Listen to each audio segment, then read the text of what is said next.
क्या तीसरा विश्व युद्ध प्रारंभ होने वाला है? तो अगर जवाब आप सुनना चाहते हैं तो हाँ, क्योंकि नास्ट्रेदमस ने भी कहा था कि एक अजदहा जिसे ड्रैगन या भयानक अजगर पूरे संसार को निगलने का प्रयास करेगा, तभी तृतीय विश्व युद्ध होगा और अमेरिका उस समय अलग थलग पड़ जाएगा। तो आप देखिए, इस समय चीन पूरी दुनिया को निगलने की प्रयास में है और ट्रंप के आने से अमेरिका अलग थलग पड़ गया है। भारत के लिए भी भविष्यवाणी की थी, जो कि उस समय बिल्कुल ही असत्य लगती थी कि एक ऐसा नेता जिसे लोग नफरत करेंगे, बाद में उसे बहुत प्रेम करने लगेंगे, जो ऐसे धर्म को मानने वाला होगा जो सबसे प्राचीन होगा और ऐसी दुनिया से होगा जो तीन तरफ से जल से घिरी होगी, और वो सारी दुनिया में भारत को सम्मान दिलाएगा और भारत को विश्व गुरु का दर्जा दिलाएगा। और उन्होंने जो चाँद को मानने के लिए भविष्यवाणी की थी वो भी सत्य हो चुकी है। और उन्होंने आखिरी ये बात कही थी जिस पे हम आपका ध्यान आकर्षित करना चाहेंगे कि यह युद्ध परंपरागत हथियारों से नहीं होगा, अर्थात यह युद्ध प्रारंभ में धार्मिक, सांस्कृतिक, आर्थिक और मानसिक रूप से होगा। अगर हम चीन के परिप्रेक्ष्य में देखें, जिसका प्रतीक ड्रैगन है, तो यह पूरे संसार को न केवल अपने सामान जो कि हानिकारक हैं और सस्ते हैं इसलिए लोग खरीद रहे हैं, इसलिए इतना डंप कर दिया है कि भोगवादी संस्कृति को बढ़ावा दे रहे हैं, स्वयं पे अपने को लोगों को डिपेंड कर रहा है। बल्कि यही नहीं, वो अपनी फूड हैबिट्स को भी लोगों की ज़िंदगी में डाल रहा है। उसने अपने भोजन को बड़ी चतुराई से हमारी जीवन शैली में उतार दिया है। बच्चों को इसकी इतनी आदत पड़ गई है कि हम सुबह उठते ही उसको पास्ता, मैगी, चाउमीन, मंचूरियन आदि सारी चीज़ें उसको खिला रहे हैं और ज़्यादा से ज़्यादा हम लोग यही पसंद कर रहे हैं खाना। फास्ट फूड की बात जो होती थी वो केवल चाइनीज है। सांस्कृतिक व धार्मिक मजबूत आधार पर भी फेंग शुई जैसी अनुपयोगी आस्था अब हम पे लागू होती जा रही है। हम धीरे धीरे फेंग शुई की पकड़ में आ रहे हैं। अगर आप देखें, हमें एक सच्ची घटना एक मित्र के साथ घटी। उन्होंने सुनाया कि जब गृह प्रवेश के वक्त मित्रों ने नए सामान दिए घर की खुशी में, तो उसको जब खोलना शुरू किया तो ज़्यादातर उपहार उसमें से फेंग शुई के थे, जिसमें laughing Buddha, feng shui, pyramid, Chinese dragon, कछुआ, सिक्के, 3 टांग वाला मेढक, हाथ हिलाती हुई बुल्ली, बांस की बनी हुई चीज़ें और क्रिस्टल्स थे। अब इसके साथ बुकलेट भी दी गई, तो उसका क्या काम है, कैसे किया जाए। अगर आप कितना हास्यास्पद है कि 3 टांग वाला मेढक रखने से धन बढ़ेगा। अरे उसको नॉर्मल रूप से आपने अपंग कर दिया है। जिसको नॉर्मल ही नहीं है, वो अपंग है, वो क्या करेगा। ड्रैगन जिसे हमें सांप जिसको मानते हैं कि हम बुरा मानते हैं, उसको उन्होंने बहुत ही ज़्यादा अच्छा बताया है, जिससे रोगों को मुक्ति होगी और हमें बहुत समृद्धि आएगी। लाफिंग बुद्धा ये बुद्धि से संबंधित नहीं है। लाफिंग बुद्धा है एक बेकार सा जिसका डील डॉल गड़बड़ है, उसको रखने से धन, दौलत, अनाज और प्रसन्नता आएगी। कछुआ पानी में रखो, उससे कर्ज मुक्त होगा। विंड चाइम लगाओ, उससे समस्याएं समाप्त होंगी। लेकिन आपने भी देखा होगा कि इससे कोई फायदा होने के बजाय नुकसान ही हो रहा है।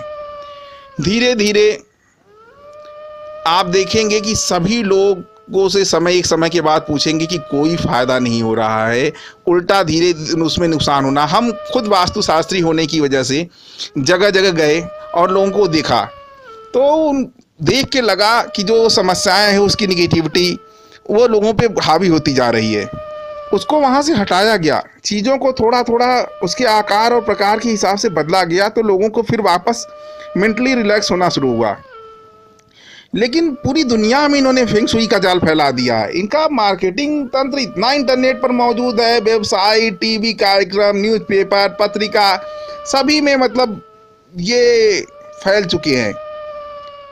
इसका अगर वैसे देखा जाए तो टारगेट हम ही हिंदू हैं, मुसलमानों को ये कम टारगेट करते हैं और कहीं इनकी पैठ इतनी नहीं है जितना हम इनसे परेशान होते हैं।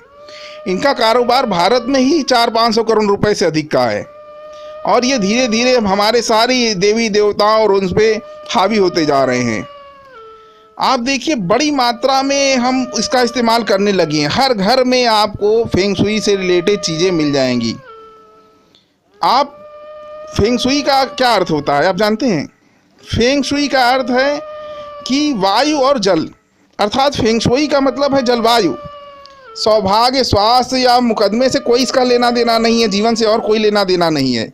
सांस्कृतिक और ऐतिहासिक परिप्रेक्ष्य में भी देखा जाए तो भारतीय आदमी आग उगलने वाले चाइनीज ड्रैगन से उनको क्या लाभ होगा, जो हमारे यहाँ अशुभ माना गया है।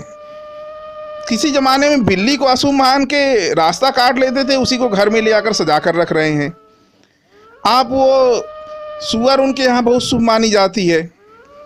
गोल मटोल लाफिंग बुद्धा की बात करें, जो गोल मटोल तोंद वाला है, क्या बुद्ध जी हैं? ये शांत सुधरौल दिखते हैं। कहीं भी ये बताया गया है कि मूर्ति धन में घर में रखो तो सौभाग्य देंगे। अरे बुद्ध जी तो घर को छोड़कर, धन को छोड़कर शांति और सुख की खोज में चले गए थे। आप उसको तुलसी और जो हमारे पूज्य वस्तुएं हैं उनसे ज़्यादा महत्व मिल रहा है। श्री यंत्र, उसके सामने ये क्या है? Chinese feng shui. तुलसी और जैसे रोग मिटाती है, प्राणवायु देती है, उसका जो एक मेडिकल पर्पज है वो भी हम समझ नहीं पा रहे हैं। अब दुकानदार भी शटर खोल के सबसे पहले लाफिंग बुद्धा और फेंग शुई की चीनी देवता फुक सुक लाऊ, जिनको फुक लुक साऊ भी कहते हैं वो लोग, उसको प्रतिष्ठा और सम्मान दिलाने वाला देवता कहने लगे हैं। अब ये 15-15, 20-20 हज़ार रुपए तक मिलते हैं।